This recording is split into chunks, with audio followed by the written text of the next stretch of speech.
Bakit pag magkagalit ang tao, hindi mag-iimikan at sobra niyo na kinaiinisan ang isa't isa? Hanggang sa hindi niyo na namamalayan ang tagal niyo na palang hindi nagpapansinan. Bakit nga ba? Dahil ba sa sama ng loob o malin na gawa o dahil sa mataas na pride?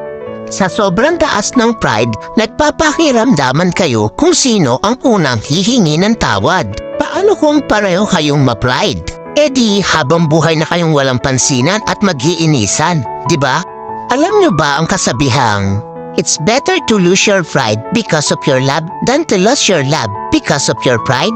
Hindi naman masama kung itapon mo muna ang pride mo para sa taong mahalaga sa'yo. Kaysa naman itapon mo yung pinagsamahan nyo ng dahil lang sa pride mo. Wala namang masama o mawawala kung ikaw ang unang lalapit o iimik. Ika nga, ang nagmamataas ang siyang ibinababa at ang nagpapakumbaba ang siyang itinataas. Kaya huwag ugaliin na magkimkim ng galit dahil ang galit ay basura lang sa ating puso at isipan.